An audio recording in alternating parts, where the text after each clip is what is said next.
Oh, okay. Here's another thing that's kind of entertaining. The Clippers. I saw this at the game last night. So they put on like a minute-long advertisement for what is going to be known in the Clippers' new Intuit Arena as the Wall. For the two sections, or one big section right behind the opposing, either one of the baskets or just the one that maybe is in the fourth quarter that the opposing team will be going towards, is just a wall of fans that are the loudest, that are passionate, that are distracting, that will be standing the whole time is, I think, something they were advertising. Some rules for the wall: they can't wear opponent gear. They can't cheer for the opposing team. Tickets can only be resold in Clippers Marketplace. And breaking the rules will result in a loss of access. Season tickets on the wall range from $5,000 to $25,000. It makes me laugh that my roommate Max is going to have to sell tickets for the wall. So he's going to have to call people up and say, "Would you like to be a season ticket holder on the wall?" And tell a 40-year-old grown man that he can't wear opposing colors. If you buy this ticket, you cannot cheer for the other team and you cannot wear opposing colors. Do I make myself clear? That's the marketing tactic they're going for. Now, the thing is that this could go a couple of ways, because if the wall is filled well and the Clippers are winning a lot and everyone buys in, it could be mildly cool. If no one buys in, if there's empty seats, the Clippers are bad, any of one of those three things happen, this will be a pretty memeable failure. So to me, there's a high risk, low reward to doing something like this.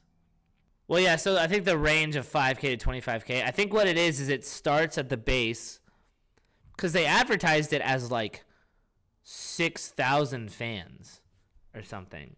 So I think what it is it's like from the base to the top, it's an entire wall of the most dedicated Clipper fans wearing only Clippers colors and only cheering for the Clippers.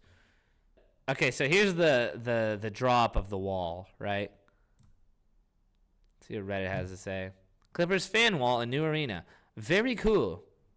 Okay, about 5K for the worst seat in the wall for a season ticket. Yeah, I mean, let's see, 5,000 divided by 41. $120 for a season ticket in the wall, up in the nosebleeds. Here,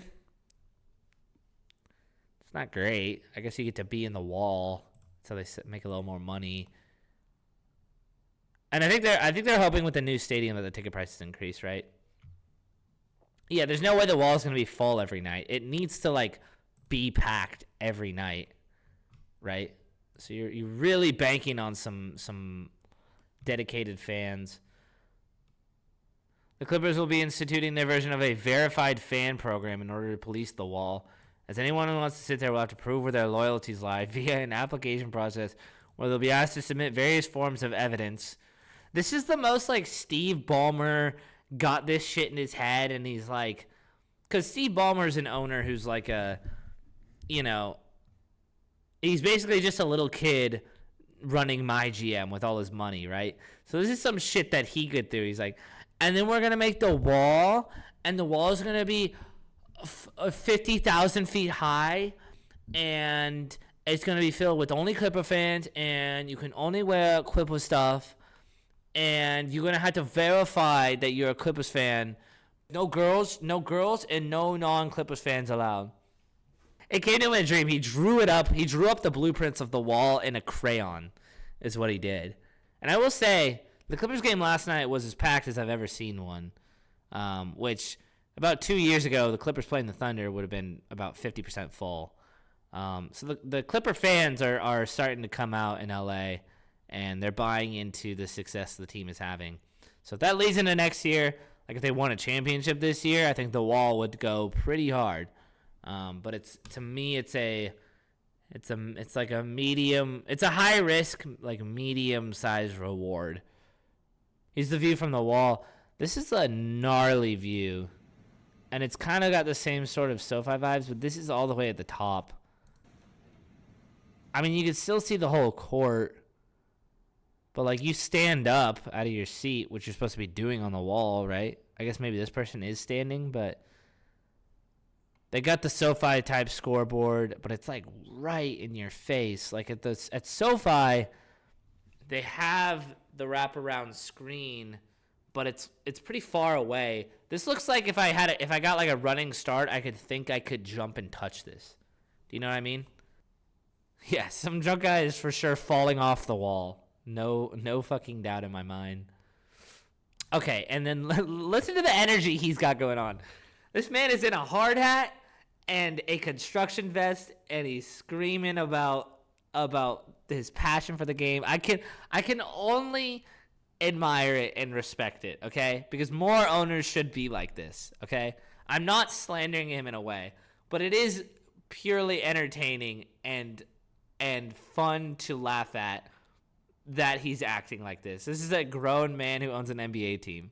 Working hard on that. Stay in your seat or get up. You get up, we're going to know that you stood up. As long as you want us to, you've got to give us the permission. We'll know that you get up. We know that you cheer. We know how loudly you cheer. If you're good on those things, we can give you little discounts around the shop just to reinforce that excellent behavior. We could give you a little discount too. You like little discounts? I like it. Because, I mean, he knows where they stand, right? He knows that they lack real true fans behind the Lakers. I like the way he's going about it and turning, fan engagement into a game and get the fans involved. It's something that shouldn't need to be done, but if it's not there, I respect that you're trying to do it, right? Yes, exactly. It's like it's their version of the beam, right?